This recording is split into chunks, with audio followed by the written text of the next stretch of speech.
He guys, welcome back to my channel. कैसे हैं आप सब? आई होप आप सब बहुत अच्छे होंगे। तो आज मैं आप लोगों के लिए लेकर आई हूँ पाठ्योजना संख्या 12 और आज का जो हमारा टॉपिक रहेगा वो रहेगा संस्कृत व्याकरण के अंतर्गत श्रुत्व संधि।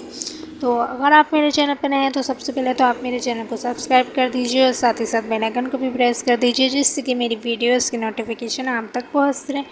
और गाइस, अगर आपको वीडियो पसंद आती है तो प्लीज़ लाइक शेयर करना ना भूलें और नीचे कमेंट बॉक्स में ज़रूर बताएं कि आपको मेरा लेसन प्लान कैसा लगा।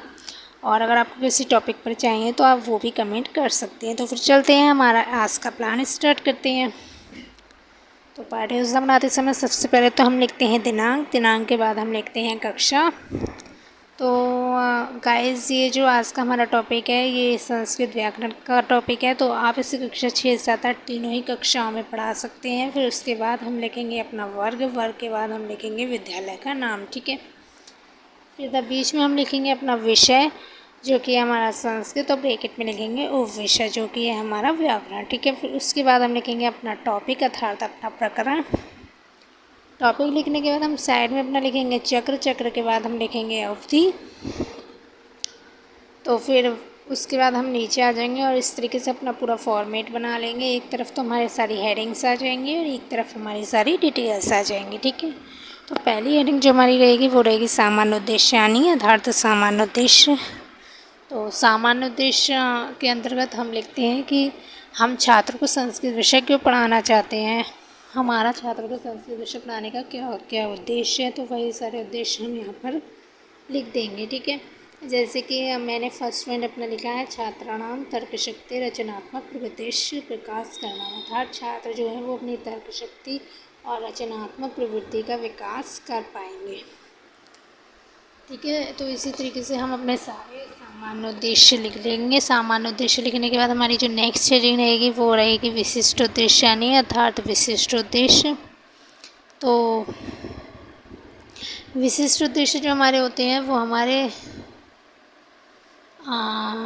टॉपिक से रिलेटेड होते हैं, अर्थात हम छात्रों को आज जो टॉपिक पढ़ाने वाले हैं श्रुत्व संधि वो हम छात्रों को क्यों पढ़ाना चाहते हैं। छात्रों को जब हम ये टॉपिक पढ़ाएंगे तो इससे किन किन उद्देश्यों की पूर्ति होगी, तो वही सारे उद्देश्य हम अपने विशिष्ट उद्देश्य के अंतर्गत लिखते हैं। जैसे कि मैंने अपना पहला उद्देश्य लिखा है ज्ञानात्मक के अंतर्गत छात्र श्रुत्व संधि परिभाषितम करिष्यन्ति, छात्र जो है वो श्रुत्व संधि को परिभाषित कर सकेंगे। और मेरा जो नेक्स्ट पॉइंट है वो है छात्र श्रुत्व संधि उदाहरणानि मस्तिष्केषु अंकिता करिष्यन्ति, छात्र जो है वो श्रुत्व संधि के उदाहरणों को अपने मस्तिष्क में अंकित कर पाएंगे, अर्थात मतलब वो उनके उदाहरणों से परिचित हो पाएंगे। तो इसी तरीके से बोधात्मक के अंतर्गत जो हमारा पॉइंट रहेगा वो रहेगा छात्र श्रुत्व संधि तुलना अन्य संधि करिष्यन्ति, छात्र जो है वो श्रुत्व संधि की तुलना अन्य संधियों से कर पाएंगे। और जो नेक्स्ट पॉइंट रहेगा वो रहेगा छात्र श्रुत्व संधि उदाहरण प्रस्तुतम करिष्यन्ति, छात्र जो है वो श्रुत्व संधि के उदाहरणों को प्रस्तुत कर पाएंगे। तो इसी तरीके से हम अपने सारे उद्देश्य लिख लेंगे जो भी हमारे विशिष्ट उद्देश्य रहेंगे। फिर उसके बाद हमारी जो नेक्स्ट हेडिंग रहेगी वो रहेगी सहायक उपकरणानि अर्थात सहायक सामग्रियाँ। तो आपको पता ही है कि श्यामपट्ट, सुधाखंड, मार्स, अनिल, संकेतिष्टि ये सारे तो कॉमन ही हैं, हम सारे ही लेसन प्लान में प्रयोग करते हैं। और इसके अलावा मैंने आज आलेख पत्र का भी प्रयोग किया है तो मैंने यहाँ पर वो भी लिखा है, ठीक है।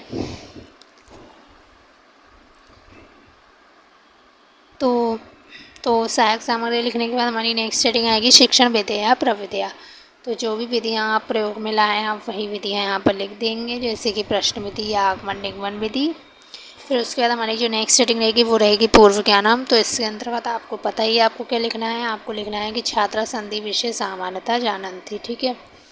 फिर इसके बाद हमारे प्रस्तावना प्रश्न आ जाएंगे, मतलब पहला प्रश्न जो हमारा रहेगा वो रहेगा द्वैवर्ण मिलनम का कथयते, दो वर्ण के मेल को क्या कहते हैं। तो छात्र यहाँ पर उत्तर देंगे संधि कथयते। फिर संधि से हमारा नेक्स्ट प्रश्न बनेगा संधि कति प्रकारेण भवति, संधि कितने प्रकार की होती है। तो छात्र यहाँ पर उत्तर देंगे त्रिप्रकारेण भवति। फिर इसके बाद हमारा थर्ड प्रश्न बनेगा संधि त्रिप्रकाराणि नामानि वदन्तु, संधि के तीनों प्रकारों के नाम बताइए। तो छात्र यहाँ पर उत्तर दे देंगे स्वर संधि, व्यंजन संधि, विसर्ग संधि, च। ठीक है।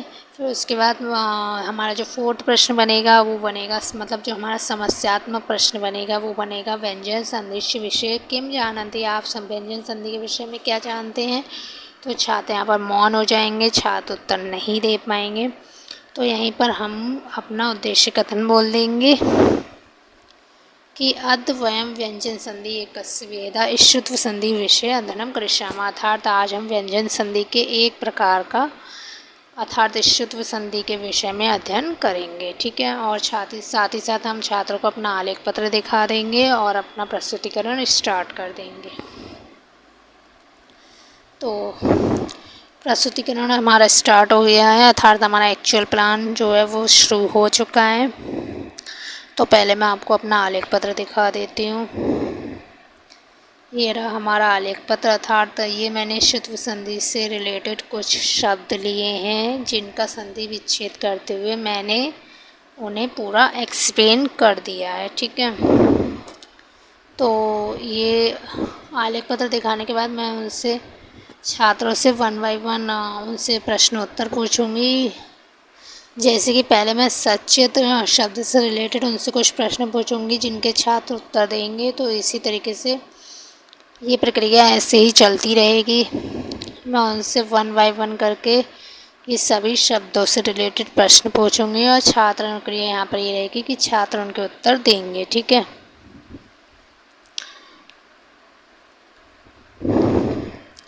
ये रहा, ये सब सारे शब्दों से रिलेटेड मैंने उनसे प्रश्नोत्तर पूछ लिए हैं और छात्रों ने उनको उत्तर दे दिए हैं। फिर उसके बाद जो हमारी नेक्स्ट हेडिंग रहेगी वो रहेगी सामान्यीकरण, अर्थात छात्र अध्यापक यहाँ पर सामान्यीकरण करेगी, अर्थात वह छात्रों को एक्सप्लेन करेगी पूरी, मतलब जो भी नियम होगा संधि का, इष्टुत्व संधि का सेटिंग आएगी नियम निर्धारण, अर्थात छात्र अध्यापिका छात्रों को सूत्र बताएगी इष्टुत्व संधि का, साथ ही साथ वो उसे एक्सप्लेन करेगी।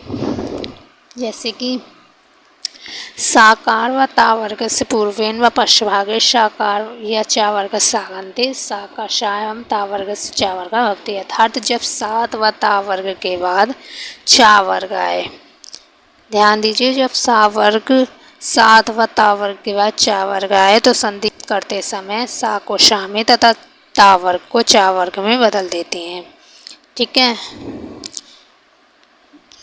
तो इस तरीके से नियम निर्धारण करने के बाद छात्र अध्यापिका छात्रों को प्रयोग अभ्यास करने के लिए कुछ शब्द देगी जिससे कि उन्हें मतलब अभ्यास करने का एक चांस मिले। जैसे कि यहाँ पर मैंने उन्हें कुछ शब्द दिए हैं, हरिश्चेते, रामश्नेति, हरिश्चंद्र, तस्या।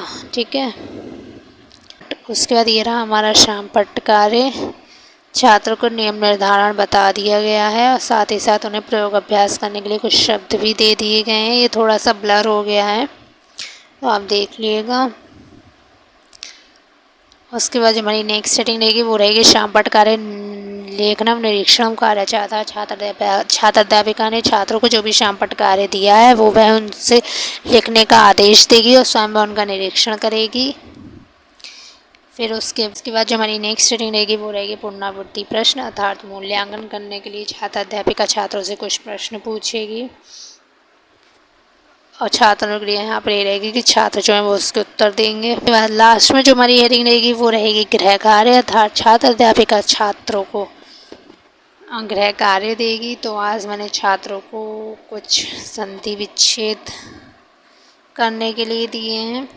तो ये था हमारा आज का लेसन प्लान। आई होप आपको वीडियो पसंद आई हो तो प्लीज़ लाइक शेयर करना ना भूलें।